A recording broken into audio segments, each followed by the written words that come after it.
going on, everybody? Next episode 2. How do I perform code reviews? Or really how I think we should do code reviews.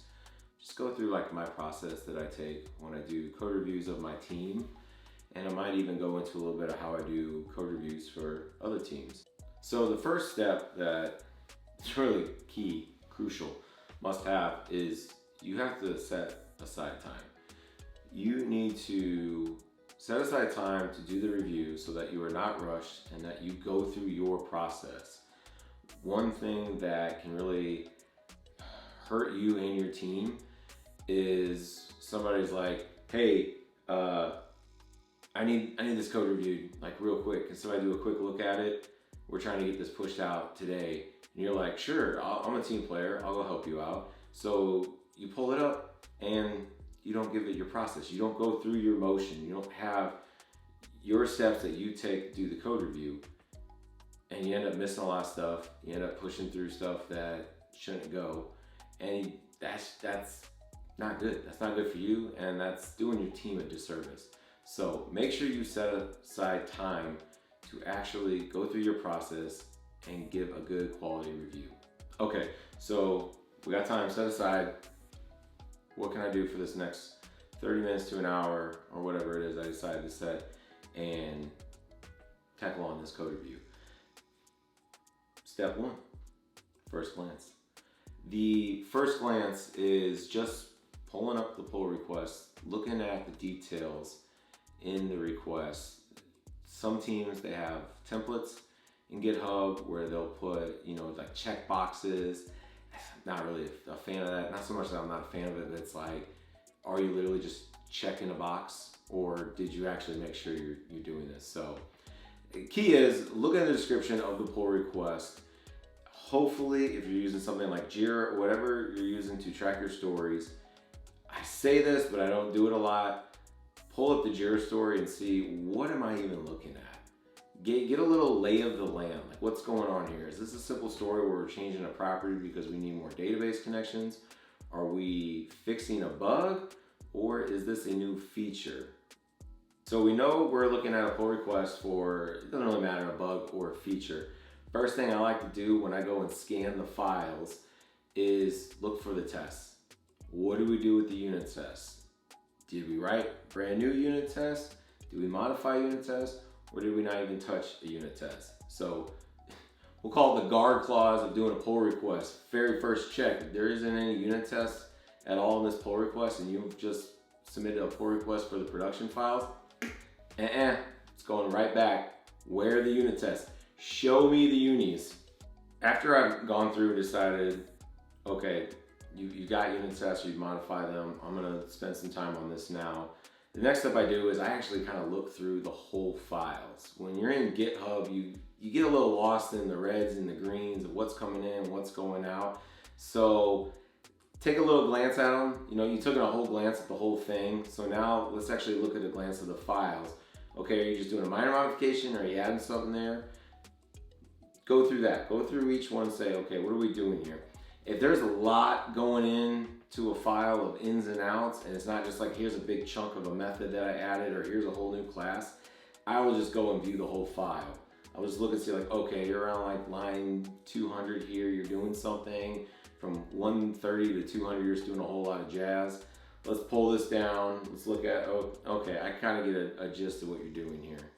So after I view the files in GitHub, next up, pull the code down. Stash whatever code I'm working on, stash my changes. If it's in the same code base, I got my own branch going here or something, pull down the code. The reason why I say pull down the code is it's going to help you navigate through their changes a lot easier, especially if their pull request goes across really more than 1 or 2 files. It is going to be key to be able to just quickly be like, okay, you added this method here, you're calling this method. Okay, kind of do my little control click and going back and forth between the files and see what's going on here. I can really get a better understanding of what's going on here. The other big part of that is the little, we'll give this little nugget of what I like to do.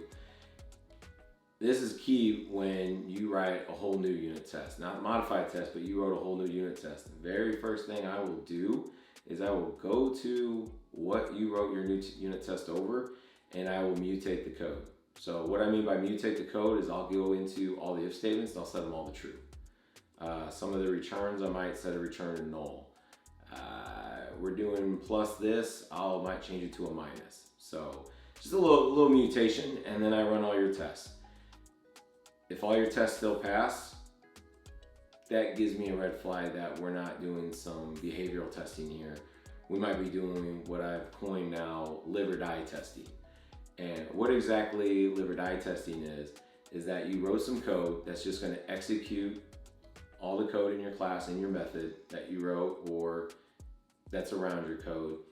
And all you're looking for is green lines. Hey, I have coverage over this code. You don't. And it's a live or die test because the test executed and it passed because you don't have any assertions in your test. So it lived. Or, oh, my test died, it threw an exception. Let me maybe change the test a little bit. Okay, when we do this, let's return that. Run it, oh, it passed, it's green, great, we're good, baby. Ship it off to production. I have your code pulled down, I'm running it locally. I'm not really testing your store, that's not this phase of it. I'm just reviewing the code that you wrote. Everything's kind of checking out, but I see some things that I like to see change. My first source that I go to is good old Uncle Bob's clean code. Mostly, my biggest pet peeves are comments in code because you're not explanatory, you're not being self-explanatory in your code. Meaningful names, do not license plate names. If it's verified code service or money maker shipper, have it spelled out. Don't put MENYMKSHPR RSTLNE. Can I buy a vowel? Where's Vanna? Just don't. Just stop. The people that I currently work with, you know what I'm talking about. So can we just stop? Can we use meaningful names? Okay, so I have my suggestions made up of what I want you to change in your code based off whether you need to change it because you're not actually doing what the store is asking you to do, or again, you're just kind of have sloppy, dirty code and I want you to clean it up. I'd like you to clean it up. Let's create some maintainable software here. References. Gotta put references.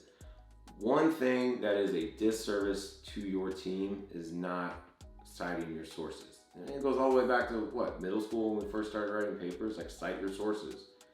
If someone doesn't have good naming conventions of what they wrote, say, hey, I think we should change this class name to this, or maybe we should spell this name out. Go ahead and check out chapter 2 in clean code, meaningful names. Or we don't need all these inline comments of how you're setting this object up. It's actually really self-explanatory. This goes with chapter 4 comments. We don't need them. This isn't a public-facing API. We don't need these Java docs in here. Just cite your sources. Don't just go in there and say, this is terrible, please fix this. Or this doesn't work, fix this. Or name this better. I will actually approve a PR if another developer comes in and just does straight garbage. I'm just kidding, I'm not gonna approve it, but I will actually call out that other developer and say, hey, cite your sources. Because otherwise you come off as being nitpicky. I talked about that in the last video. These code reviews, they're not personal. Don't take it like that.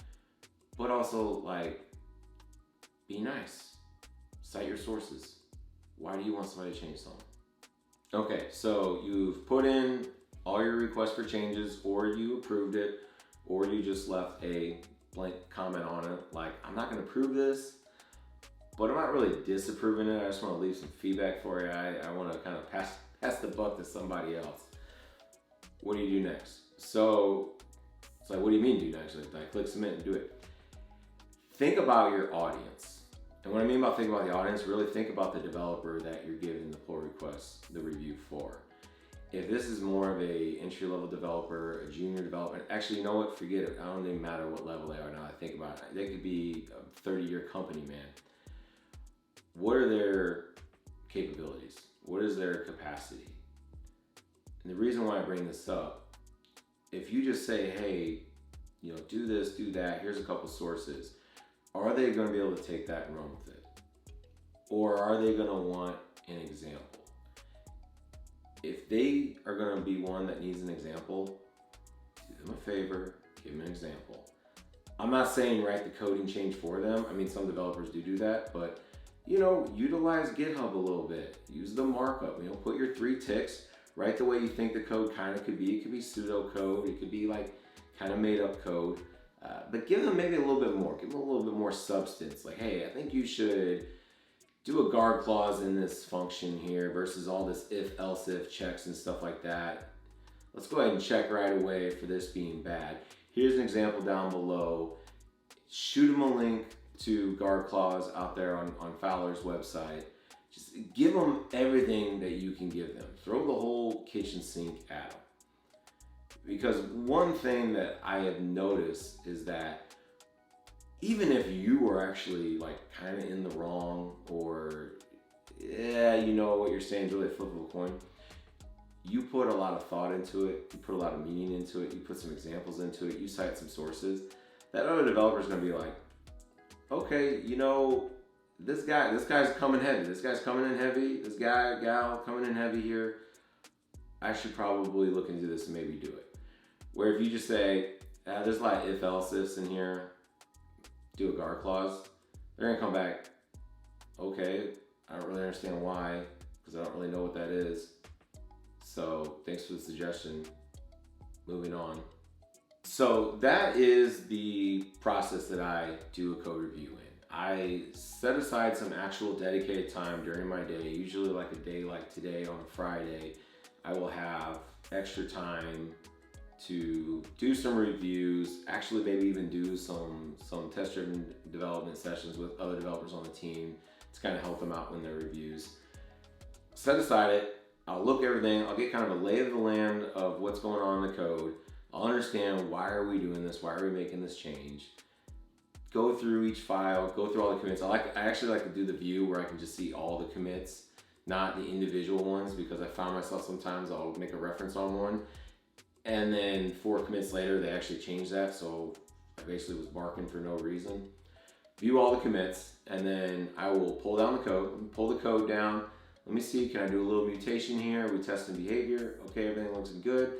I got some suggestions here. Let me give you a couple references. Here, a link to how I saw this is a bug. Here's a Stack Overflow link. Here's a blog article on why that's kind of an anti-pattern.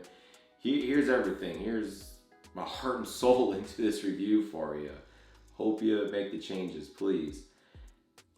And that's it. That's what I do for my team. Now, does that happen every single time? No, but that is like the textbook of what I try to accomplish every time in a review. Now, a little hint, little bonus content of what I said about other reviews. When I go and look at a code review for another team, and this happens a couple things. This is either a team that's working on a piece of software that we just interact with, but we don't own, we don't maintain, or a situation where a developer was doing some work in ours because they need it and they created the PR and we're looking at a review. When someone comes in and does a PR for our code that we have to maintain, but they're adding the feature, I will go through it with a fine-tooth comb. And the reason I'll go through it with a fine-tooth comb is, hey, this person's doing us a favor by doing this work or helping us out, or this is like something they really need, so that's why they're doing it. Okay, here's the thing. We have our standards as a team. I don't know what your team standards are on reviews. I don't know. You can have an enterprise standard all you want. Teams are gonna do what teams do. And really, developers are gonna do what developers do. So I will go through it with a fine-tooth comb because I don't know what your standards are. I know what our standards are. And I am going to have to maintain that. I'm going to be responsible for that. So when it breaks in 6 months because you didn't write any behavioral tests and someone put something in there like, long live the queen, Cheerio, and that prints out in the logs now every month, I'm going to be the one that has to go in there. My team is going to be the one that has to go in there. We're not going to remember that Billy Bob over there added it 3 months ago and we just blanketly approved the PR because, hey, he was helping us out, man, being a team player. No. You want to be a team player, They're going to develop the code, they're going to do the pull request, and it's going to be up to your team standards, not their standards. So I'm interested to hear how everyone else out there does their code reviews. Do you have your own checklist? Like, do you have like, hey, here's my checklist of how I go through my code reviews? What's your process? Leave a mention down in the comments below. Let me know. I'm interested to hear how others are doing it. And am I way off? Am I too strict? Am I too mean? Just let me know. And as always, see everybody in the next video.